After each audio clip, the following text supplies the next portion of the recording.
So I was talking to somebody, and they were sharing with me a lesson that they're learning. Everybody, learn their lessons at their own time, true indeed. But goddamn, the fucking delivery of their message just hit me like a fucking ton of bricks.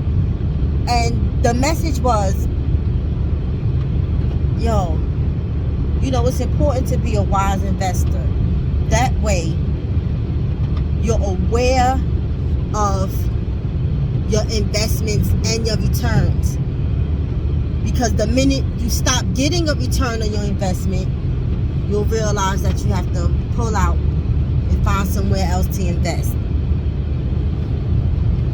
And even though the topic was totally unrelated to mine, damn, that shit was like, because I be really fucking trying to keep my motherfucking emotions intact, but I would be unreal with my motherfucking self and with my emotions, and even to y'all who tune in, it would be unfucking real for me to say that I still don't feel some type of motherfucking way, even though the nigga been gone for well over a year. Now let me see, July, August, September, October, November. Okay, so it's been a year, about a year and a half now.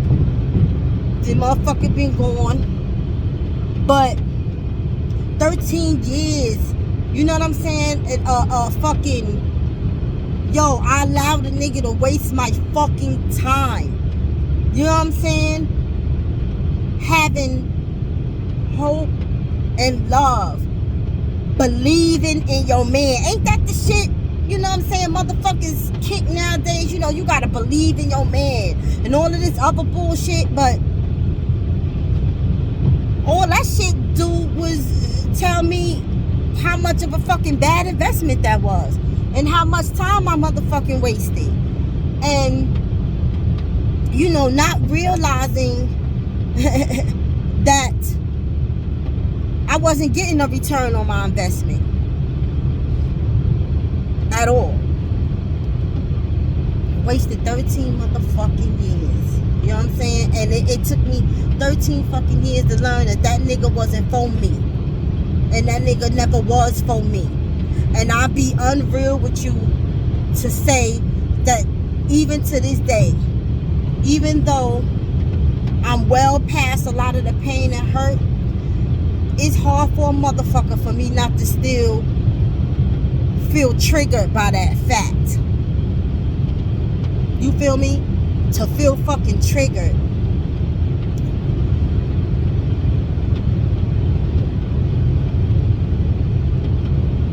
The crazy shit is that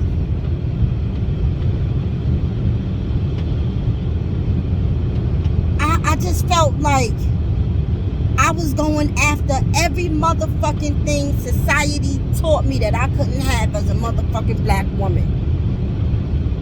Because them motherfuckers sure told me, right? Society told me that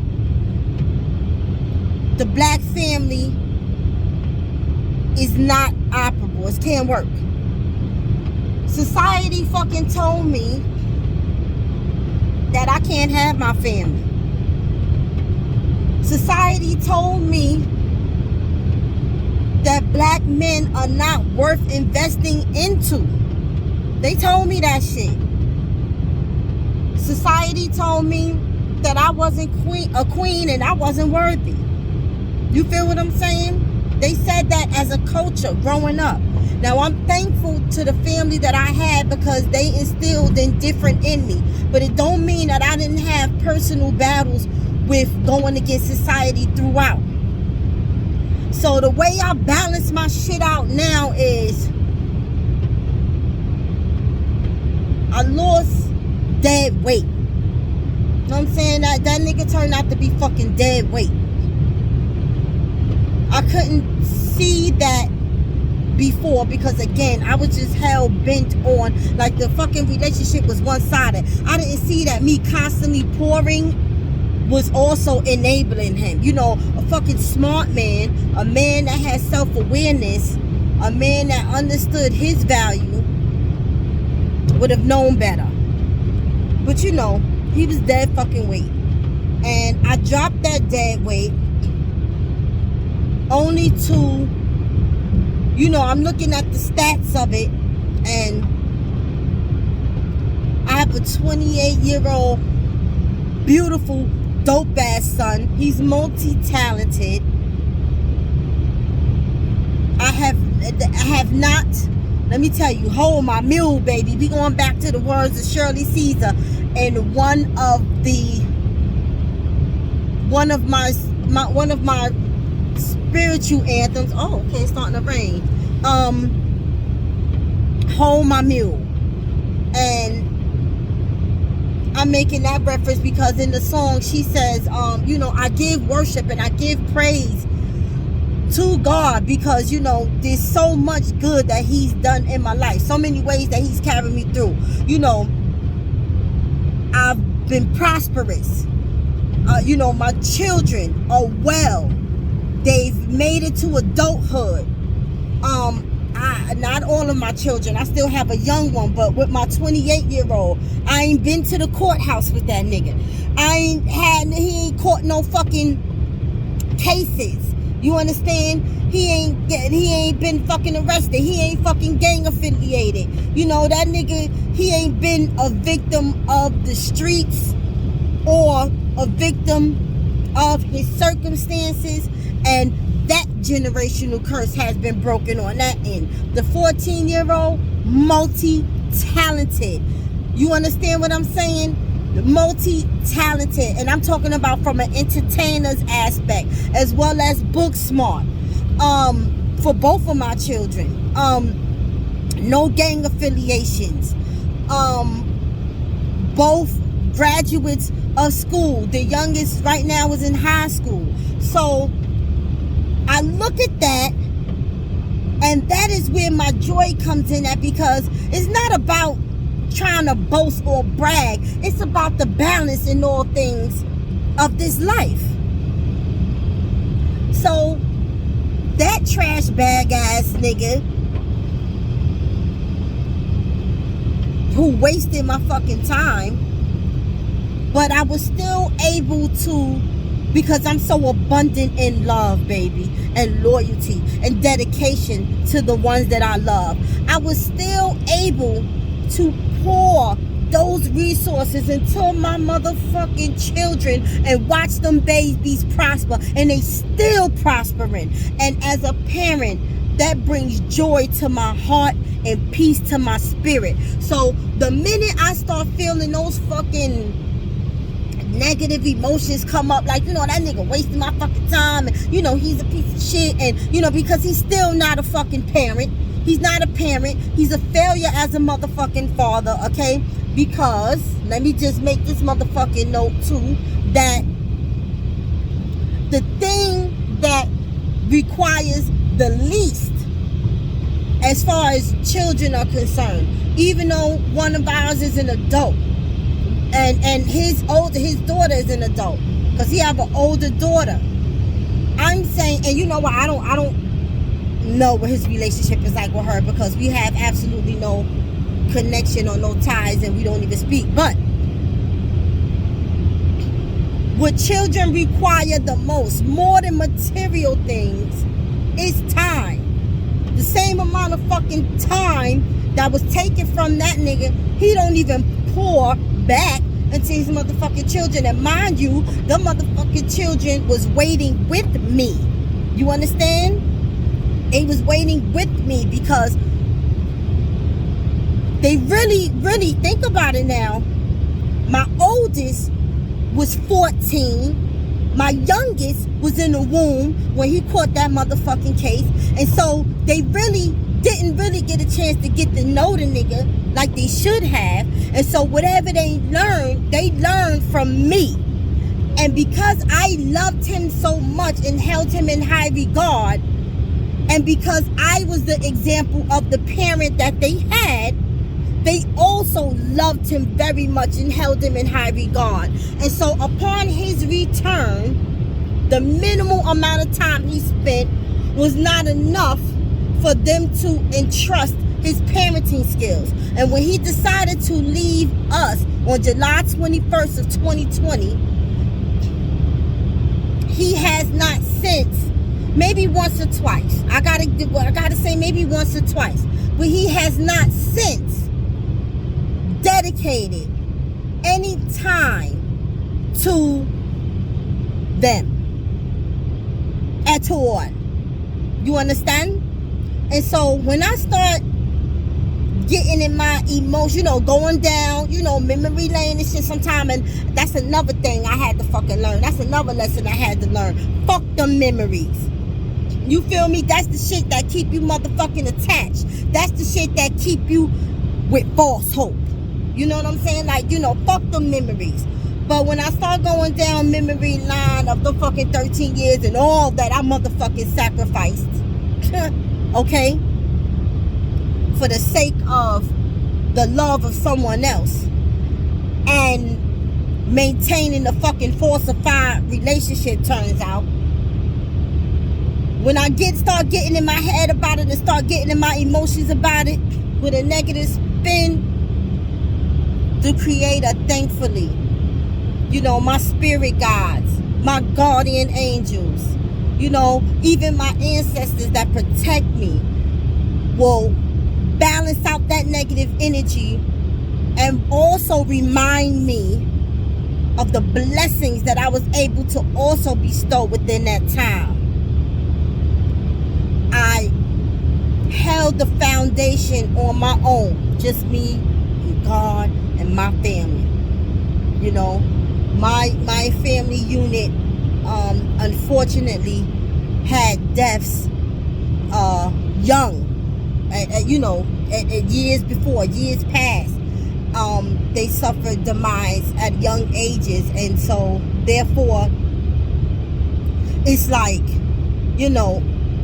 my family is not as big as it used to be. It's smaller, but we are a mighty unit. All right? A mighty unit, mighty powerful unit. And we held each other down. We got through. They held him down as well, off the strength of me, because that's how they fuck with me. But it just reminds me of the blessings that I've also endured within that 13 years. Me and my small, mighty, powerful unit that's here in the physical. I know that in the essence, in the spiritual, my mom, rest in peace, still looks after her grandkids, which is a form of their protection also for them and for myself. And that's what I mean by ancestor. All right? And those of you who are spiritual and or religious cannot deny the fact that because our family, our ancestors are not here in the physical, do not mean that they still do not, that it don't mean that they're not protectors in the spiritual. They not here in the physical, but they are our protectors in the spiritual. And it's just, I'm still blessed. So that's the balance of my heartache. I look at my children and I'm proud. I look at where we came from and I'm proud. I have to take the time out to actually pat myself on the back and be proud of the moves that I've made. Because, I am the first to graduate college in my family. I am the third to own a home in my family, but the two who was able to purchase before me, I don't fuck with them anymore at all. But it's not about that. We going on statistical facts. So I'm the third to purchase a home, but I'm so blessed to be able to transition mentally and spiritually into different levels of life. So I took my family out of the fucking hood. I'm so grateful and feel so blessed. And I'm gonna tell you something else about that shit. You don't owe the hood a motherfucking thing. You feel me? You don't owe the hood shit. So if you ever get into a state of financial well-being, that you're able to remove yourself out of the hood, I don't give a fuck if you could rent an apartment outside of the fucking hood. I'm not talking about ownership. If you can get ownership outside of the hood, then that's fantastic. I don't knock that at all. I'm not trying to take away from that. I'm just saying, if you can ever elevate out of the fucking hood, then fucking do so. And just so you know, there are a lot of well-to-do mixed communities and well-to-do all black communities, okay? So it does not necessarily mean that, like, I don't know why we associate suburbs with just fucking white people. No.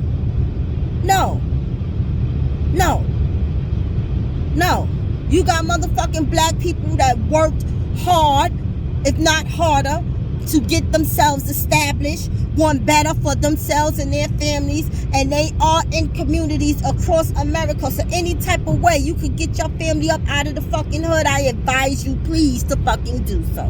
Please. You don't owe the hood the motherfucking stay there. You don't owe the motherfucking hood your livelihood. You know, the hood is supposed to be a motherfucking stepping stone.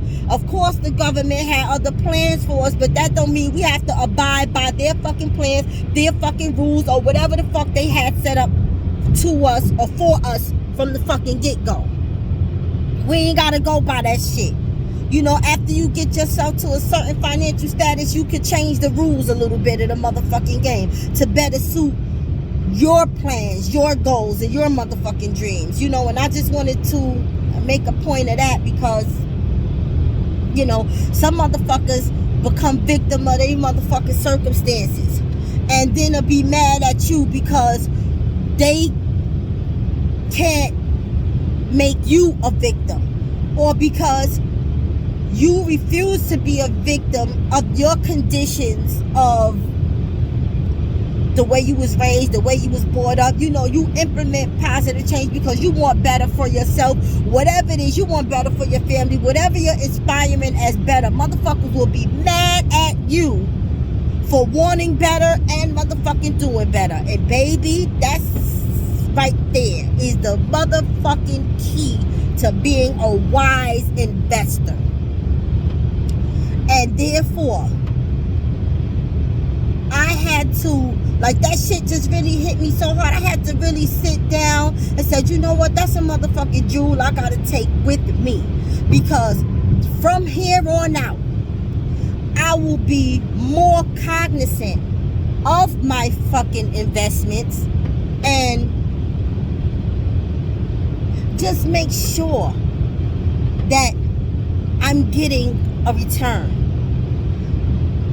I am no longer willing for my investments to be self-sacrificial, you know, because a lot of black women, baby, contrary to us wanting to admit it or not, real shit, a lot of our motherfucking relationships, they not only one-sided, it's not just one-sided, they are self-sacrificing like a motherfucker.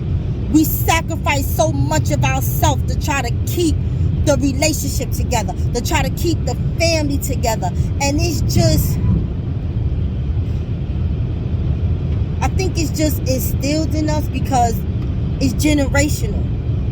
You know what I'm saying? And I'm going all the way back to the motherfucking slavery days when them motherfuckers used to rip our families the fuck apart. And unknowingly, we have that survival mentality to where as though we're going to do whatever the fuck it got to take, even if it means sacrificing ourselves to keep our motherfucking family together.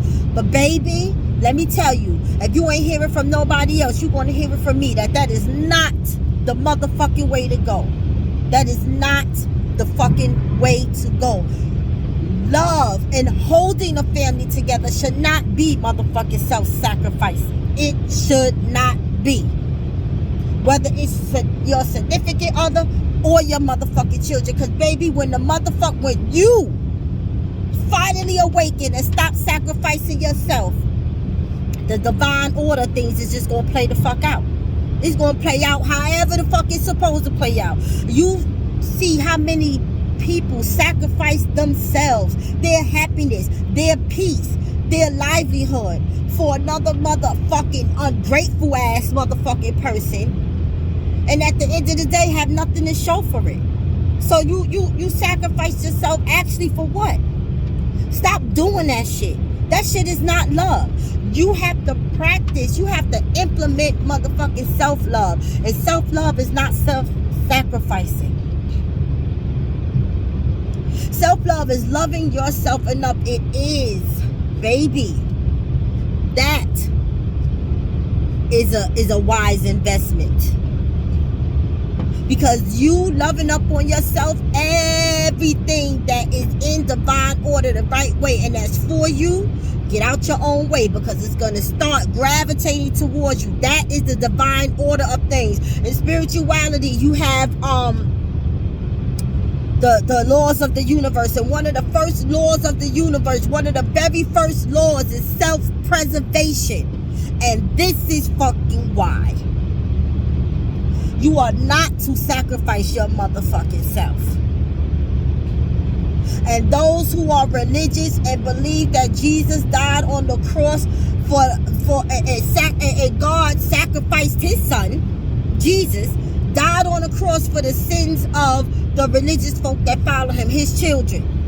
Well, that was all the motherfucking sacrifice that was supposed to be going the fucks on. Okay? That is it, and that is the fucks on. That's it. Okay? So, I just wanted to get that motherfucking message out there, because baby, whoo, some shit just hit you different. And I always give thanks, to the Creator for the message and the messenger. You know what I'm saying? Because I was having a motherfucking moment. Before they motherfucking brought that shit up. I was their ear. They needed, an opportunity to vent some shit out. And I was listening, and they motherfucking said that shit in a totally unrelated topic. But that shit cut me different, nigga. It cut me different. You feel me? It cut me different. And I'm still learning, and I'm still growing, and I'm still loving, and I'm still having the motherfucking time of my life while I'm learning. When it's bad and you're hurting, it ain't good. It's not good. It's not good. When you start coming out of that, now I'm getting back to myself. Loving up on myself, feeling myself, recognizing myself once again. You know what I'm saying? Because that motherfucking nigga came into my life and shifted. He returned back a totally different person, and that nigga shifted my whole motherfucking energy. I let that nigga take me all off motherfucking child. I'm telling you, self-sacrificing ain't the motherfucking way. Oh, excuse me, I'm sorry. I had to pull over for a minute.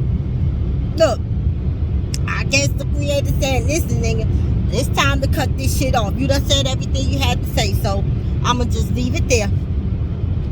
Damn, that motherfucking cold came in my throat.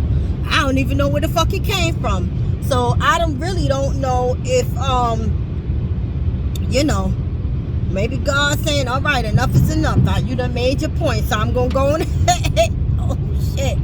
I'm going to go on ahead, and I'm going to end this video. Thank you. At any time you take time out to listen, I appreciate you taking time out to listen. Yeah. All right. So, with that, and check this shit out. I'm not sure if y'all really know, but my title is about to change. Look at this blessing here. My title has changed. You understand?